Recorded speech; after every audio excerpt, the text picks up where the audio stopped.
Hi friends, அனைவருக்கும் வணக்கம். இன்னைக்கு நம்ம சிறடிக்க ஆசையில் நம்ம ஸ்வேதா வராங்க. நம்ம விஜய் ஆண்டி வந்து இன்ட்ரெஸ்ட் காட்டல.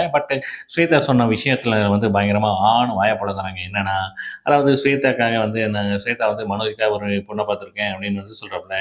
பொண்ணு அமெரிக்கா, பயங்கர வசதி வாய்ப்புகள் உள்ளது, அப்புறம் ஃப்ளைட்லாம் வச்சுருக்காங்க அப்படின்னு சொன்னோடனே வாயை பொளக்கறாப்புல.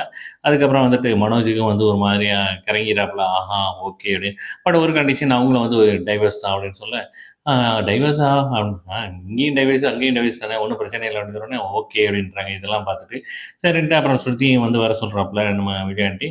அதான் மீனா மூலமே வந்து சொல்லிடுறாப்புல. இங்கிட்டு ஓகேன்னு சொல்லிடுறாப்புல. நம்ம பொண்ணு பார்க்குறதுக்கு வந்து எங்கெல்லாம் போகணும்னு தேவையில்லை, ஆன்லைன்லேயே பார்த்துக்கலாம், ஒன்றும் பிரச்சனை இல்லை, நான் அரேஞ்ச் பண்ணுறேன் அப்படின்ட்டு சேர்த்து சொல்லிட்டு போயிடுறாப்புல. இங்கிட்ட வழக்கம் போல் முத்துவும் வந்து மனோஜை வந்து கலாய்க்கிறாப்புல. நம்ம மீனா வந்து ஸ்ருதியை பார்த்து சொல்கிறாப்புல, இந்த மாதிரி நடந்த விஷயத்த எல்லாத்தையும் சொல்கிறாப்புல. சொல்லிட்டு ஓகே, ஓ அப்படி போகுதோ, ஆன்ட்டிக்கு தான் கொஞ்சம் வசதிவாய்ப்பு இருந்தால் பொறுமையாக வாய பொளந்துருவாங்க அப்படிங்கிறாப்புல.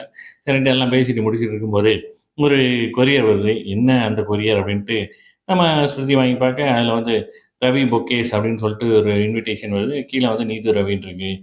நீங்கள் டென்ஷன் ஆகாதீங்க, இவன் உங்களை டென்ஷன் பண்ணுறதுக்காகவே இந்த மாதிரிலாம் பண்ணுறான், நீங்கள் அந்த ஃபங்க்ஷனுக்கு போகாதீங்க, நீங்களும் போகாதீங்க, ரவியும் போகாதீங்க, அந்த நாளில் வந்து நீங்கள் எங்கேயாவது வேற எங்கேயாவது போயிடுங்க அப்படிங்கிறப்ப, ரவி வந்து என்ன விஷயம் அப்படின்னு கேட்க 2 பேருமே சமாளிக்கிறாங்க.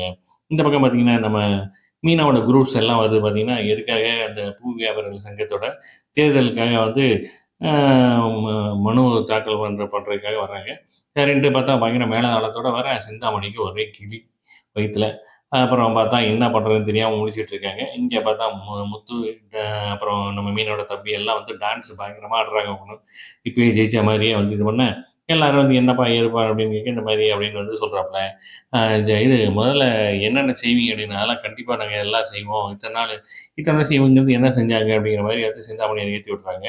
இந்த பக்கம் வந்து சிந்தாமணி அவங்க ஆள்கிட்ட சொல்றாங்க, நம்ம தான் கண்டிப்பா ஜெயிக்கணும், அதுக்கு ஏதாவது ஒரு வழிய தேடணும் அப்படிங்கிறாங்க. அதோட முடியுதுங்க. பார்க்கலாம் நாளைக்கு ஒரு ஒரு எபிசோட மிஸ் பண்ணாம